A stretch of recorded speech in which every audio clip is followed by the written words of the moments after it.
এই যে দেখেন আজকে আমরা হাঁসের মাংস রান্না করব। বড় হাঁসটা দেয় না। এই যে দেখেন এটা হলো বড় চীনা হাঁস, মাথাটা আস্তায় রেখে দিয়েছে ফ্রিজে। এই গলাটা কত মোটা। আর এখানে তো এটা একটা পাঙ্গাস মাছ নিয়ে আসছে, এখন এটা আমি কাটবো রান্না করার জন্য।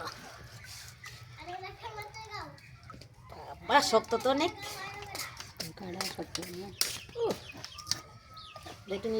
আল্লাহ রে এটা কোন সময় ইয়া করছে কাটতে লাইছাস আবার একটু কাটতে দি কাটা দি।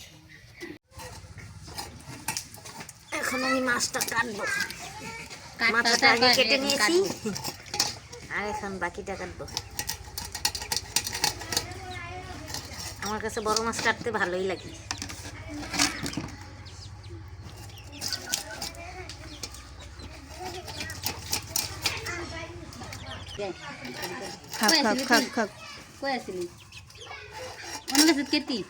এই যে লেঞ্জাটা আছে না, এটা খেতে পাঙ্গাস মাছের কিন্তু অনেক মজা। তুই তো খাস এটা আমার অনেক মজা, তাই জন্য আমি বড় করে রেখেছি। এবার আঁশের ভিতরে অনেক গ্যাস পড়ে, তাই জন্য আঁশের চামড়া তুলে নিচ্ছি। গ্যাস পর বলে তো এটি সাদা পর, এগুলো আবার পুড়তে হইব।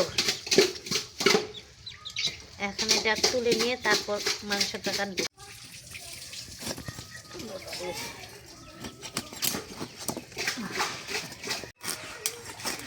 হাঁসটা কিন্তু অনেক বড়, দেখছেন শুধু মাংস। কাটবো মাংসগুলো, অনেক শক্ত।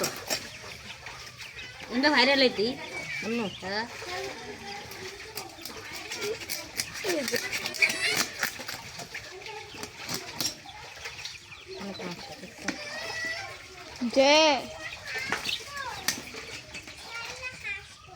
বলতে পারি না। দেখুন আমরা কি করতেছি, সবাই তো সব কিছু পরে আমরা রেডি করতেছি। এই তো অবশেষে আমাদের হাট কাঁচা বাসা সব শেষ। এখন আমরা তো রান্না করবো। এই দেখে তো দৌড়ে দৌড়ে ওড়ে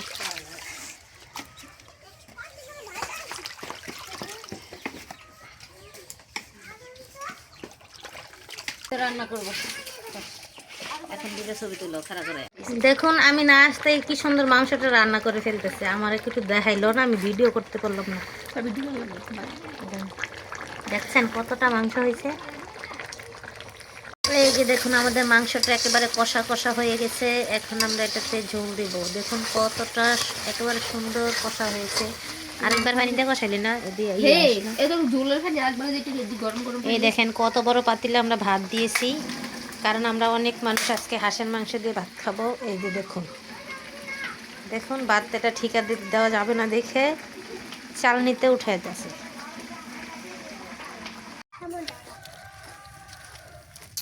সবাই মিলে ভর্তা খাওয়ার মজাই আলাদা। ধন্যবাদ দিতে। মাংস রান্না করা শেষ, কালারটা দেখুন জাস্ট অসাধারণ। আলোতে